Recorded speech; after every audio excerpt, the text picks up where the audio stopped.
Muchas gracias, Alfonso, por tu presentación y gracias, por supuesto, a Fontagro y a Alica por la invitación que se nos ha hecho a participar en este foro. Muy interesante, por cierto, porque yo por lo menos estoy aprendiendo cosas y creo que se podrán aplicar algunas después con Alfonso, ya lo hablaremos también aquí en nuestra zona.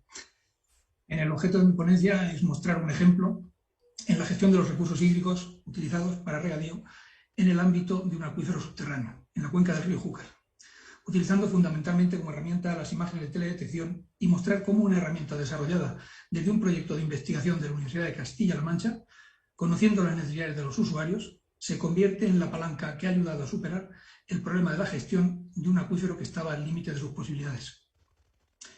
Para nosotros, un proceso de gestión eficiente de agua comprende 3 fases complementarias que requieren de objetividad y transparencia para su aceptación por el conjunto, por el colectivo de regantes, que deben estar autoconvencidos para el cumplimiento voluntario de las normas de uso del agua, que al final se les darán. A nuestro parecer, son 3 procesos.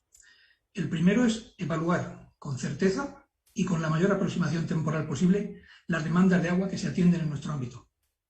El segundo sería asignar los recursos que corresponden a cada usuario con criterios que sean aceptados por el conjunto del colectivo. Y por último, sería controlar el uso que hace cada usuario y establecer las medidas correctoras en su caso para evitar problemas de sobreexplotación de recursos hídricos, que es lo no deseado.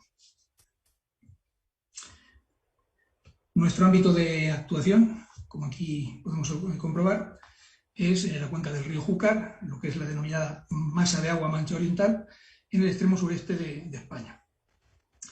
La forma que adoptamos como gestores de recursos hídricos es la de una junta central de usuarios, que tal y como se indica en el panel, aglutina a un total de 2.026 usuarios distintos. Cada usuario dispone de su concesión, cada usuario dispone de su capacidad de tomar decisiones a la hora de afrontar su concesión, su uso de regadío, y por tanto nuestra labor como gestores pues es una labor complicada porque debemos conocer el uso del agua en todo este ámbito, en un ámbito muy complejo, muy completo, como podemos ver, de un acuífero que supera incluso en algún punto concreto más del tramo provincial, y que dispone pues, de los usos de las aguas subterráneas y también en algún caso de aguas superficiales. El objeto de nuestra Junta Central es ordenar y vigilar el uso coordinado de nuestros aprovechamientos para evitar la sobreexplotación de los recursos disponibles. Ha sido de especial importancia, y eso lo quiero remarcar, la definición de las unidades de gestión hídrica a las que nos referimos, como elemento de unidad de gestión. Es algo que nos ha significado como una diferencia en la gestión en España y creo que ha propiciado que lleguemos a obtener estos resultados que hoy podemos exponer. No nos referimos a un pozo o a un trozo de terreno. La unidad de gestión hídrica para nosotros es la suma de pozos conectados y terrenos colindantes que configuran una unidad de explotación de un usuario. Creemos que es importante establecer tanto la figura que vamos a gestionar como la asociación de regantes o de gestores en la que nos vamos a convertir, porque según el tamaño de lo que vamos a gestionar necesitamos una figura u otra que están contempladas en la legislación vigente y es necesario acertar en ese primer enfoque. Dentro de este ámbito pues controlamos unas 80.000 hectáreas aproximadamente de cultivos de cultivos herbáceos y 38.000 hectáreas de cultivos leñosos. Hemos visto que la teledetección pues, es una herramienta que nos ayuda en este tipo de cultivos a hacer un seguimiento adecuado. En otro tipo de cultivos, de invernadero o de otro tipo de cubiertas, quizá plantea problemas, pero en nuestro caso veíamos que se adaptaba perfectamente a lo que necesitamos. Son regadíos totalmente tecnificados, con altos costos energéticos. Hay que tener en cuenta que los niveles de extracción del agua pues, van desde los 60 metros hasta los 200 en algunos casos y exigen una eficiencia muy importante en el uso del agua. Y hay que tener también en cuenta que estos regadíos pues, cuentan con el seguimiento de servicios de asesoramiento al regante, proporcionados por la Administración en este caso, que cuantifica las necesidades de agua del usuario y permite que al final, con una información semanal, el usuario pueda realizar un uso óptimo del agua, como de hecho creo que así estamos haciendo. En este escenario pues, se entiende la necesidad del conocimiento masivo de los usos para la toma de decisiones y la teledetección se ha revelado desde luego como la herramienta más adecuada para llegar a ello.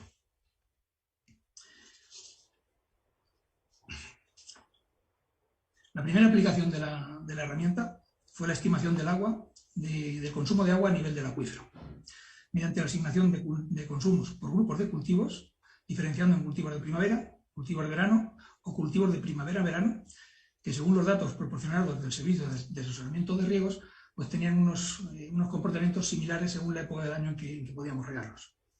Este tipo de información pues, nos permitía tener datos masivos de uso del agua a nivel del acuífero para empezar a tomar decisiones. También de esta información hay que decir que también tenemos información a nivel de la parcela del usuario. El usuario puede también tomar sus decisiones respecto a sus técnicas de cultivo, a sus enfoques de cómo utilizar los predios en función de la mejor o peor productividad que se observa en esos predios, y yo creo que está demostrando desde luego su ventaja el poder utilizar esta herramienta en la gestión. Este sistema pues, nos permite desde luego conocer a partir de esta información los datos que necesitamos los distintos agentes para adoptar las decisiones que corresponden a cada uno de los que intervenimos en esta gestión y con las responsabilidades que tiene. Hablamos del usuario individual, hablamos del colectivo como Junta Central y hablamos de la administración hidráulica.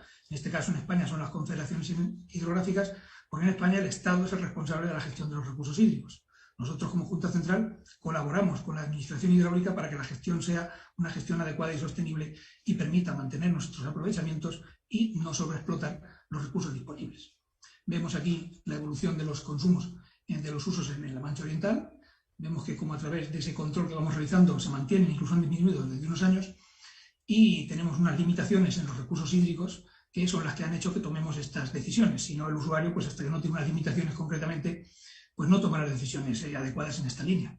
Hay que decir que para conseguir esta herramienta no lo hacemos los usuarios directamente, lo hacemos mediante convenios que firmamos con la administración hidráulica. Concretamente hablamos del convenio ERMOT en nuestro caso.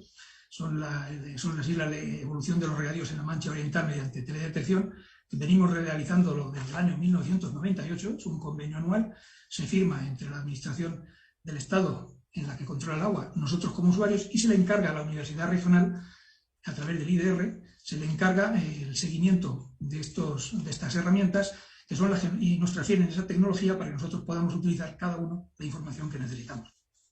Se ha demostrado como un proceso continuo que podemos desde luego exportar a cualquier parte donde la administración, que es la responsable final de la gestión de los recursos, además financia estos convenios, y de esta manera podemos llevarlos adelante, si no sería muy complejo. Otro proceso donde utilizamos muy particularmente la teledetección, esta herramienta nos ha servido pues, para asignar los recursos hídricos a cada uno de los usuarios en el uso del agua en nuestro ámbito. Aquí tenemos una gráfica temporal de cómo hemos ejercido, cómo hemos llevado a cabo esa asignación de derechos, que tiene que ser aceptada por todos los usuarios si queremos que funcione, y con un método de este tipo pues hemos visto que como es transparente y todo el mundo tiene información, se puede aceptar. Los usos anteriores al año 1986 tenían una dotación mayor, como aquí vemos, porque nuestra ley de aguas a estos usuarios les daba una prerrogativa, por así decirlo, mayor, por estar ahí en el tiempo y desarrollando unos derechos con anterioridad a esa fecha, esa ley de aguas de 1986.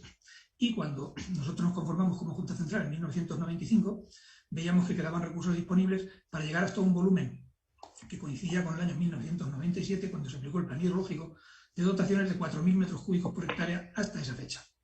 Con posterioridad a esa fecha, como se indica, no puede haber asignación de agua porque no hay recursos disponibles. Con estas dotaciones diferenciadas, a cada UGH se le asigna el volumen que le corresponde y se procede a usar por parte del usuario lo que corresponda y por nuestra parte hacer una vigilancia de todo este proceso. Como observamos en el mapa de abajo, la teledetección ahí nos proporcionaba en esa toma de decisiones la información necesaria para cortar por el año 1986 respecto al tipo de derechos. Los regadíos anteriores al 86 se hicieron en un buffer, en un bucle, y los regadíos posteriores al 86 en otro posterior. Con estos datos pudimos tomar esa decisión de qué asignar a cada usuario. Posteriormente, una vez asignados los volúmenes, lo que hacemos es controlar el cumplimiento anual del plan de explotación para que no sobreexplotemos esos recursos.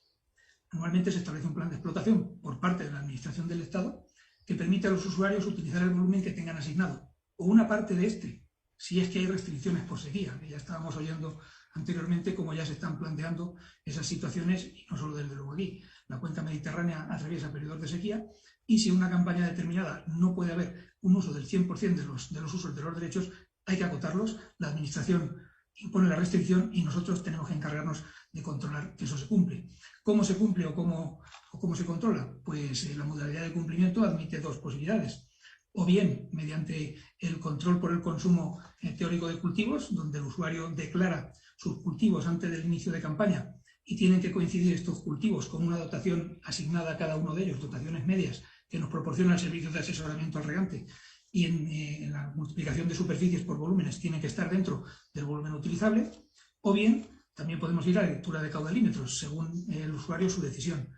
Nosotros particularmente hemos comprobado como el control por consumos teóricos se ajusta bastante a una media de unos 10 años aproximadamente de consumo por caudalímetros, y sí podemos decir que el control por caudalímetros es mucho más difícil de llevar a cabo porque son herramientas que no son totalmente fiables, tienen sus problemas de control y sobre todo son manipulables. Se ha visto que con el seguimiento de teledetección ha identificado contadores que estaban dando algún problema y nos ha llevado a situaciones que no querríamos haber visto.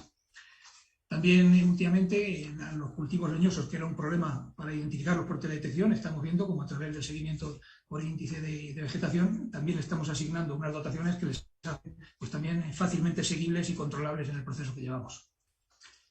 Una vez que ya hemos hecho este proceso y sabemos cuál es la situación de cada usuario por su declaración y, si no la ha hecho, mediante la teledetección vamos a su parcela y vemos lo que está haciendo, la teledetección nos sirve como una herramienta fundamental para el control de todo este proceso. Si no se controla el cumplimiento del plan anual, difícilmente vamos a poder salvar el objetivo de no sobreexplotar los acuíferos. La teledetección nos sirve fundamentalmente para orientar en campo qué inspecciones se harán. Cuando teledetección nos dice que hay una discrepancia entre el cultivo que nos declara el usuario y lo que aparece en nuestros mapas de teledetección, automáticamente se inspecciona su parcela. Se hacen seguimientos de cultivos también directamente, como aquí se especificaba, el índice EINDIVI, la ventaja que tiene es que nos permite hacer un seguimiento total del ciclo del cultivo y ver si el cultivo es el declarado o no. Y siguiendo estas inspecciones, pues lo que hacemos al final es intervenir sobre esos usuarios que no estén de acuerdo en ese seguimiento, que de alguna forma no coincidan esos datos que nos dan con lo que nosotros apreciamos, y mediante nuestro jurado de riegos, y esas inspecciones al final se trasladan a ese jurado de riegos, que mediante lesiones públicas y con sanciones pequeñas trata de reconducir al regante para que, una vez que ha visto que está controlado de todas, pues vuelva a esa situación de regante como todos hacemos, porque sabiendo que el ojo que todo lo ve a todos nos controla, yo creo que todos estamos convencidos de que debemos pues asumir esos compromisos que a todos nos implican. El jurado de riegos al final, la sanción, como estamos viendo, son volúmenes muy pequeños.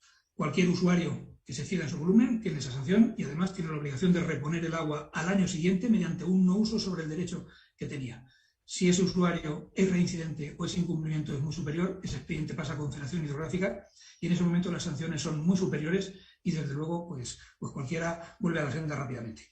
Como colofón, pues yo creo que este tipo de herramientas se han convertido en algo básico si queremos gestionar a partir de ahora pues el reto del cambio climático que tenemos encima y ese reto de estos recursos que cada vez van a tener más competencia por ellos, con mucho más valor, y si queremos evitar conflictos sociales hay que utilizar todas estas herramientas para actuar con objetividad, con veracidad y desde luego en tiempo real. Muchas gracias. Muchas gracias, Herminio, muy interesante. Como siempre, la visión de los usuarios, yo que te he oído más veces, pero cada vez me da información. Y yo quería preguntarte, no hay recursos disponibles en un momento dado y por tanto se mantiene la no aparición de nuevos regadíos o por lo menos nuevos recursos. Y segundo, has comentado las restricciones por sequía. Aparecen en los periódicos comentarios de que concretamente en el Valle de San Joaquín, en California, se ha prohibido, se están restringiendo muy duramente el uso del agua para riego. Aparece también en el río Colorado, por decir todas zonas muy afectadas por la sequía, bien conocidas a nivel mundial. Yo te quería preguntar concretamente si está preparada la Junta Central de Regantes para afrontar situaciones de sequía duras. Sí, si los usuarios están organizados adecuadamente, no hay más remedio que afrontar ese tipo de situaciones. De hecho, ya se ha producido en nuestro ámbito, hemos tenido episodios anteriores de restricciones importantes, de restricciones duras, y efectivamente con una organización de usuarios y la colaboración de la Administración, pues si todos tenemos el objetivo de no sobreexplotar los recursos disponibles en un horizonte temporal determinado, tenemos las herramientas suficientes, y la teledetección lo ha demostrado. Con la teledetección, en ese periodo pudimos controlar esas situaciones. Por supuesto que hubo usuarios insolidarios que no respetaron esas restricciones, pero se les pudo identificar, se les pudo sancionar y se les pudo reconducir. Pues muchísimas gracias. Nada menos que hablar en estos minutos que tenemos, Diego, que son pocos, pero nada menos que del modelo de gestión, el modelo en Israel de gestión de recursos hídricos, que se va a encargar de hacerlo, de presentarlo, Diego Berger. Adelante, Diego. Muchas gracias, Alfonso. Voy a intentar ser breve y rápido, pero no tan rápido para no poner en problema a los traductores. Así que igualmente voy a volver a conceptos que fueron dados antes, y sería bueno que también me digan si, o sea, voy a reforzar cosas, Alfonso, que viste que ahora también dijeron todos los anteriores.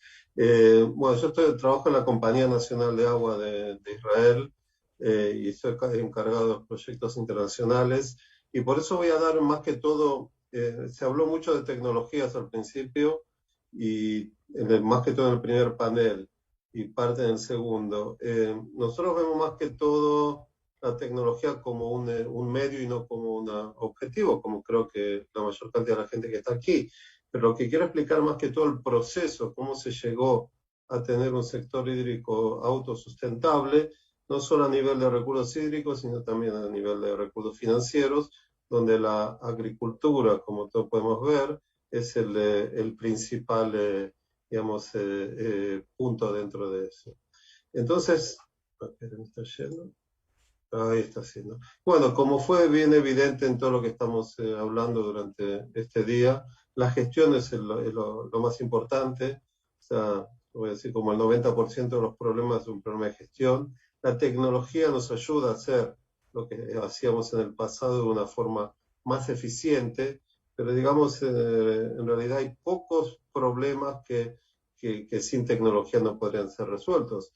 La tecnología nos posibilita hacer eso de una forma mucho más eficiente, y por eso es accesible a otros públicos, pero no que no haya podido ser hecho en el pasado.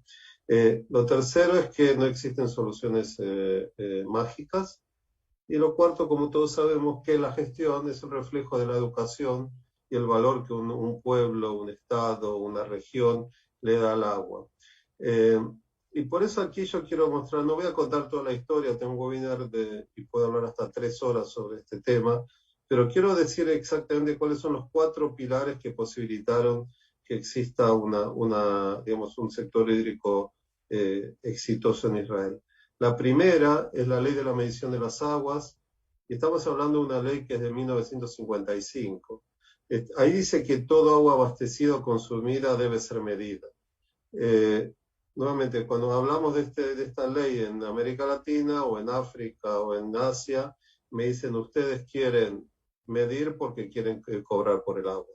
Cuando en definitiva lo que está atrás de esta ley, como todo el mundo sabe y todos los que están aquí presentes pueden entender, es que lo que no se mide no puede ser gestionado, no puede ser administrado de ninguna forma. En Israel, el agua para agricultura es medida desde el año 1955, después van a ver los datos, pero al principio no era cobrada el agua, estaba subsidiada. Durante casi 20 años el agua para agricultura fue subsidiada, pero fue medida. Con medidores, no con telemetría, como están hablando aquí. O sea, la telemetría puede ayudar, pero no viene en lugar de un medidor. La segunda ley, que vino 4 años después, es que el agua es un bien público. Y estamos hablando de todas las formas de los recursos hídricos. Esta ley que era, digamos, vino mucho antes dicen que vino, digamos, es como un precursor. Está hablando de todos los tipos de recursos hídricos. O sea, los efluentes tratados y no tratados están considerados también como un recurso hídrico. O sea, todo recurso hídrico que pueda aparecer en el futuro también está considerado dentro de un recurso hídrico y pertenece al público, y aquí tiene que ser algo muy importante, que debe ser administrada por el Estado para el bien de todos, no solamente para un sector o para el bien de un lobby determinado. Los otros dos últimos pilares son mucho más recientes, son del 2005, y el primero dice que hay solamente un responsable por la gestión. No hay 10 ministerios, hay solamente una autoridad del agua. Hasta el año 2005 estaba el Ministerio de Economía, el Ministerio de Agricultura, el Ministerio del Interior, el Ministerio de Relaciones Exteriores, el Ministerio de la Salud, el Ministerio de Medio Ambiente. Todos tenían algo que decir sobre el agua. A partir del año 2005 hay solamente un responsable, o sea, todos los demás ministerios tienen su participación dentro del directorio de la Autoridad del Agua, pero ayudan a elaborar una política de gestión, pero una vez que se toman se toma una decisión sobre la política, el único responsable es el director de la Autoridad del Agua. Y eso va en conjunto con el último pilar, que el sector hídrico israelí es autofinanciable. O sea, ¿qué quiere decir? No depende del presupuesto estatal. Todo el dinero viene de la cuenta del agua. Está prohibido usar del dinero que se recolecta por la cuenta del agua para hacer algo que no esté relacionado con el sector hídrico. Y dentro de la cuenta del agua está incluido también un 30% de la cuenta del agua, toma en cuenta los proyectos futuros. O sea, ¿qué quiere decir? Para todos los proyectos desde el futuro, digamos, el sector hídrico israelí tiene alrededor de unos 700 millones de dólares por año para hacer nuevos proyectos. No depende de la política, que en muchos casos es bueno, en otros casos no es tan bueno, pero no depende de un presupuesto estatal que por ahora por ejemplo por la pandemia, podrían decir que no hay dinero porque hay una emergencia. Entonces es muy bueno que esté así independizado del sector político. Y esto lo había... Aquí pueden ver la historia de Israel en números. En el año 48 comenzó el Estado de Israel. En negro ven la población que va creciendo. Había menos de 1 millón de habitantes en el 48, ahora estamos más de 9. Y a partir en el 55 fue la ley de la medición. Pues aquí tenemos datos de medición desde el año 58. O sea, antes habíamos hablado para qué es importante la medición, para esto. En verde van a ver el consumo industrial, en azul, aquí es el consumo doméstico, en verde un poco más oscuro es el consumo agrícola, y en azul aquí arriba es el consumo total. Ustedes pueden ver que el consumo agrícola es del mismo orden de magnitud durante toda la historia. El consumo doméstico va en relación con el aumento de la población. Y aquí puse un poco para entender cuáles fueron las políticas, porque en definitiva el mensaje que quiero dar es que lo que se posibilitó en Israel es crear un sector hídrico que incentiva la incorporación de tecnologías y que incentiva, por necesidad, ser más eficientes. O sea, usar menos agua, que ahí entran en las tecnologías. Cuando viene gente aquí a comprar tecnologías porque dicen que somos la Startup Nation, tienen que entender todo lo que había por atrás. Entonces, como ven aquí, a partir de los años 60 hubo toda una política muy fuerte para cambiar de riego superficial a riego presurizado, aumentando la eficiencia del uso. A partir del año 75 se comenzó a incentivar también el uso de agua salobre, y en ese momento, casi a fin de los 70, todo el riego era riego presurizado. Fue ahí que se comenzó, a partir de los años 80, 88, 87, el reuso de efluentes para la agricultura, que después voy a mostrar. Pero una cosa que quiero que sea claro aquí, fíjense cuál es la participación de la agricultura dentro de todo, la torta de consumo de Israel. En los años 60 el 80% del agua era para agricultura. Ahora estamos solamente en un 53%. O sea, por eso eso, o sea, posibilita que el 85%, al reutilizar el 85% de los efluentes para agricultura, como lo voy a mostrar aquí, ustedes pueden ver el consumo para la agricultura desde la que se comenzó el reuso para agricultura. Este es el consumo total en negro. En azul es el consumo de agua potable para la agricultura, que fue bajando a partir de que comenzó el reuso. Y en verde es el consumo de efluentes tratados. A partir del año 2017 ya el consumo de efluentes tratados pasó o es mayor que el consumo de agua potable. Que otra cosa, ese agua potable fue liberada para poder ser utilizada por la población y no en agricultura. Entonces, eso es posible porque el 53% del agua es para agricultura. Si fuera el 80% agua para agricultura, la incidencia del reuso de efluentes sería marginal, no sería importante. Y otra cosa que pueden ver aquí, que también aquí hay consumo de agua salobre, como también los oradores previos, aquí está considerado también como aguas marginales y se empezó a hacer una agricultura muy grande basándose en el uso de ese tipo de agua marginal. Y no estoy hablando de desalinización de agua salobre. Lo que quiero mostrar aquí más que todo es cómo es la planificación hasta el año 2050 por el cambio climático en la región. Y podemos ver ahora, vamos a tener menos agua en la región natural.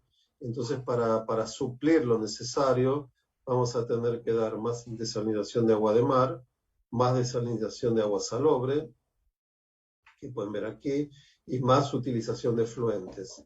En el año 2050, el 40% del agua de todo el sector hídrico va a ser agua de desalinización y solamente el 28,5% va a ser agua natural. ¿Y eso qué quiere decir? Que ahora uno de los mayores debates que existen dentro del sector hídrico israelí, ¿qué va a pasar con la agricultura en el futuro? Porque ¿qué va a pasar con el precio del agua para la agricultura cuando dentro de de nuestra torta de recursos vamos a tener más desalinización? Y otro de los puntos que fue tocado aquí, el asunto del cambio climático, nosotros estamos trabajando bastante haciendo planes maestros en distintos lugares de la India, y hasta que empezamos a trabajar en esos lugares, cuando me preguntaban cuál era el mayor problema con el cambio climático, yo decía, bueno, va a ser más calor, va a haber más o menos lluvias. En definitiva, lo que pudimos demostrar es que el mayor problema no es si va a haber más o menos lluvias, es que va a haber una variación más grande entre eventos extremos. ¿Qué quiere decir? Que va a haber más años con sequías y va a haber más años con inundaciones. ¿Y qué quiere decir? Que un evento, una inundación, una sequía que podía pasar una vez cada 20 años, de aquí a 20 o 30 años va a poder pasar una vez cada 10. Y eso que fuera de tener un problema, porque hay que estar preparado para eso, va a tener la pregunta es ¿qué es algo que es inusual? O sea, si ahora es una vez cada 10 años, es algo más regular de lo que pasaba en el pasado. Entonces lo que va a pasar en el futuro es que va a haber un aumento de la incertidumbre, y eso sí es lo que nos va nos va a obligar a utilizar más tecnologías para reducir la incertidumbre. Y eso creo que es una de las pocas formas en poder, justificar en América Latina el uso de tecnologías. O sea, en este caso la tecnología lo que nos va a permitir es ser menos vulnerables con el cambio climático. O sea, en vez de usar 100, vamos a usar 50 para el mismo cultivo, a través de una tecnología buena, entonces vamos a estar menos vulnerables para cuando haya menos o más agua. O sea, en resumen, hay que conocer los recursos, es muy importante definir los objetivos del sector, planear a corto, medio y largo plazo, reduciendo la incertidumbre que implica la gestión de los recursos hídricos, implementar políticas claras. Cuando la gente y el pueblo sabe qué políticas están implementando, ellos van a estar a favor de eso. Hay que implementar en forma gradual. ¿Y por qué digo esto? Porque en Israel estamos hablando de un proceso de 80 años. Cuando nosotros venimos a un lugar y quieren hacer cambio de la forma en que se están comportando, como siempre se dice, nadie quiere liberar o dejar los beneficios que tiene. Y eso es una de las cosas más problemáticas. Por eso digo siempre que Israel fue bendecida con la falta de los recursos, especialmente recursos hídricos, en cuanto a varios lugares de América Latina no fueron tan bendecidos. Y otra cosa, hay que capacitar y ejecutar obras. América Latina es una de las mayores concentraciones de estudios de factibilidad de obras que nunca fueron hechas. Y esto es lo último. O sea, cuando se quiere hacer un cambio, el tipo de preguntas que hay que hacerse es qué tipo de proyecto o país quieren, si todavía hay que hacer agricultura o no, qué tipo de rol tiene el sector hídrico y qué objetivos hay que darles, si existen todas las herramientas para alcanzar esos objetivos. O sea, digo, esos son todo el tipo de preguntas que se hicieron en Israel para llegar a este tipo de sector hídrico. ¿Qué barreras existen y si es necesario hacer algún cambio? Y la pregunta que es la más difícil para hacer, ¿qué tipo de agricultura habría en América Latina si el agua tuviera su precio real? O sea, yo no puedo contestar a esto porque es una pregunta que tiene muchas implicaciones, pero en definitiva, si tiene que haber una agricultura de subsistencia o como estoy preguntando en un principio, ¿qué proyecto de país se tiene? Espero que haya entrado dentro del tiempo, aunque no, pero Alfonso, contigo las preguntas y contigo la palabra sabia ahora. Muchas gracias, Diego. La verdad es que es un placer escuchar este tipo de reflexión general. La pregunta entonces sobre este modelo de gestión, ¿qué resaltarías? ¿Cuál es el elemento que tú considerarías central en un modelo de gestión de recursos hídricos que se pueda considerar? Obviamente, hemos hablado de una escala que es un país, pero si hubiera que sintetizar, ¿qué elemento sería en ese modelo de gestión el que crees que es la piedra angular sobre la que se sostiene toda la estructura? Primero, los 4 pilares que dije de gestión centralizada, y todo eso es muy importante, pero una cosa que no puse aquí es el asunto de la confianza. Sin confianza entre los gobiernos y el pueblo y los agricultores, es imposible hacer nada. Y entender que todo el mundo está dentro del mismo barco y que el recurso es solamente uno, eso es importante, porque yo sé que hay muchos intereses y que nadie quiere, como dije antes, digamos, dejar los beneficios que tiene.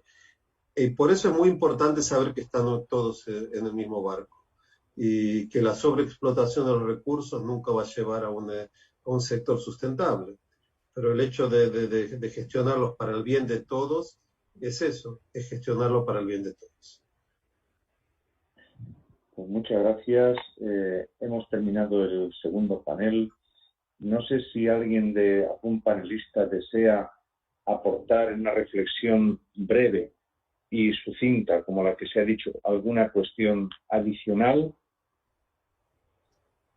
Hoy consideramos que el tiempo nos hemos excedido lo suficiente.